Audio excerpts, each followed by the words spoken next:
एक गांव में हरिया नाम का एक आदमी अपनी पत्नी नीमा के साथ रहता था। हरिया का फलों का बहुत बड़ा बाग था। वो सुबह से अपने बाग में काम करता और शाम को घर लौट आता था। वो शहर जाकर अपने बाग के फल मंडी में बेचता और अच्छा खासा कमाता था।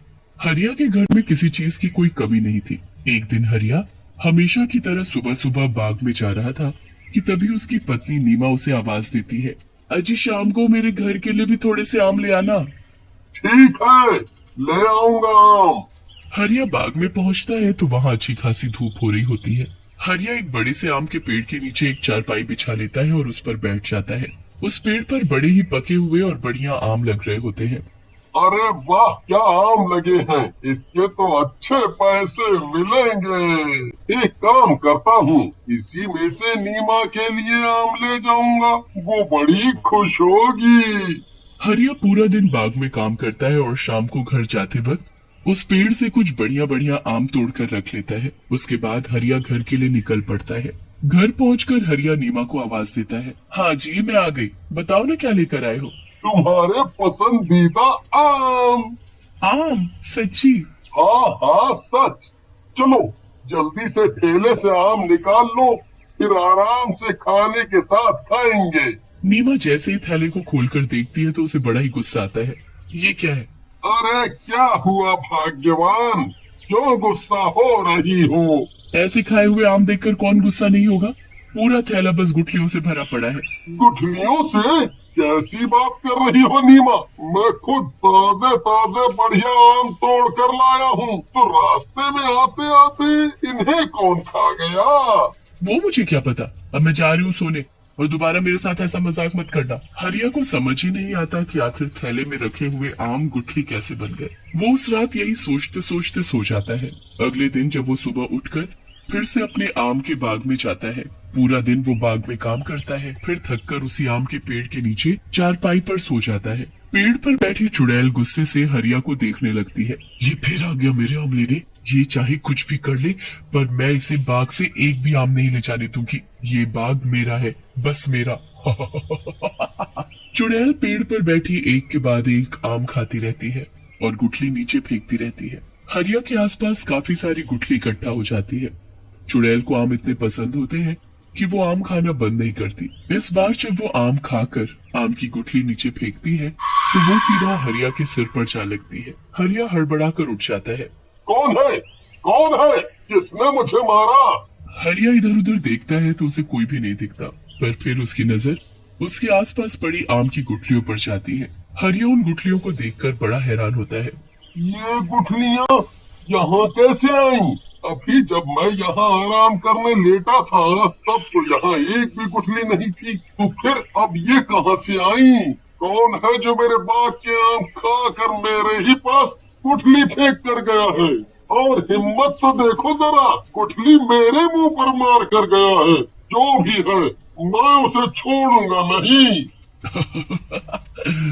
पागल आदमी, इसे कभी पता नहीं चलेगा ये किसका काम है। हरिया फिर से नीमा के लिए ताजे मीठे आम तोड़ने लगता है। चुड़ैल जब हरिया को आम तोड़ते देखती है तो उसे बड़ा गुस्सा आता है। वो गुस्से में लाल हो जाती है। इसकी फिर से हिम्मत हो गई जो मेरे आम लेकर जा रहा है। लगता है इस बार इसे अच्छा सबक सिखाना पड़ेगा।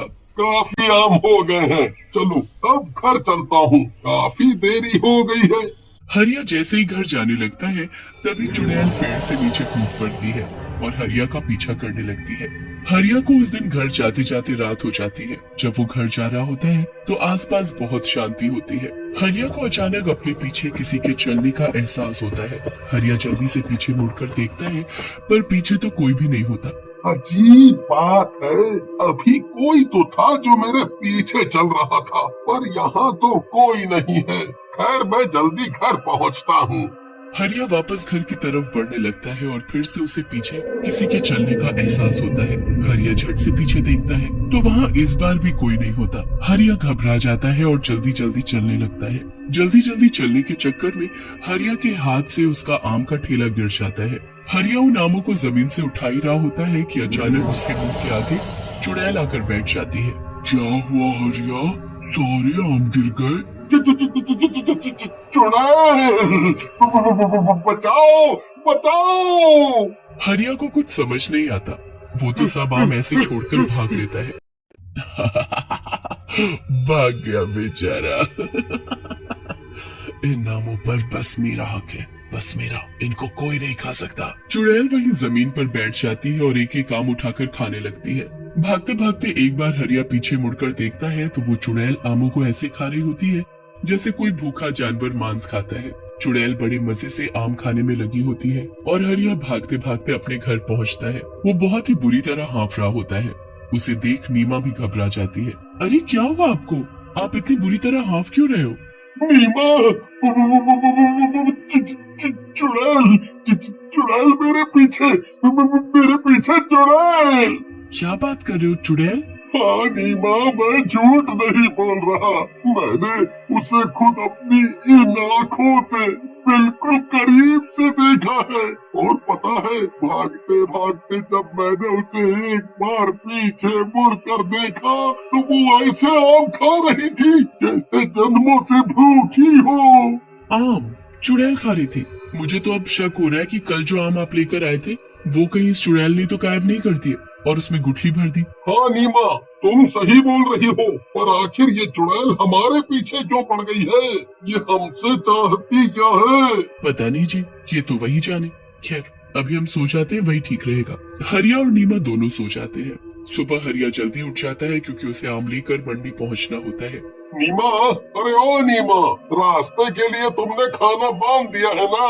हाँ हाँ, मैंने सब रख दिया है। ठीक है, मैं पहले बाग में जा रहा हूँ, फिर आम तोड़कर उनको बाजार में शहर बेचने जाऊंगा। आते वक्त मुझे रात हो जाएगी तो तुम अपना ध्यान रखना। हरिया अपनी बैलगाड़ी लेकर बाग की तरफ चल पड़ता है। बाग में पहुंचकर वो पके पके आम तोड़कर टोकरी में भरने लगता है। देखते ही देखते काफी टोकरी भर जाती है। उसके बाद हरिया उस पेड़ के पास पहुंचता है जिस पर चुड़ैल रहती है। हरिया उस पेड़ से भी आम तोड़ना शुरू कर देता है। पेड़ में बैठी चुड़ैल हरिया को दिखाई नहीं देती, इसलिए वो बड़े ही मजे से आम तोड़ तोड़ कर टोकरी में भरने लगता है। पर जब चुड़ैल उसे ऐसा करते देखती है तो उसका खून खौल उठता है। इसकी इतनी हिम्मत कि ये फिर मेरे आम लेने की कोशिश कर रहा है। ये मेरे आम यहाँ से नहीं ले जा सकता। हरिया सारे टोकरे एक एक करके बैलगाड़ी में रख कर शहर के लिए निकल पड़ता है। चुड़ैल भी झट से उसकी बैलगाड़ी पर कूद कर बैठ जाती है। हरिया को महसूस होता है कि कोई उसकी बैलगाड़ी में कूदा है और वो जल्दी से पीछे मुड़कर देखता है तो उसे उस बैलगाड़ी में बैठी वो चुड़ैल दिखाई ही नहीं देती। हरिया आगे बढ़ता है। रास्ते में चुड़ैल एक आम का टोकरा खोलती है और उसमें से आम खाना शुरू कर देती है। वो तो कुछ ही देर में पूरी टोकरे के आम खा जाती है।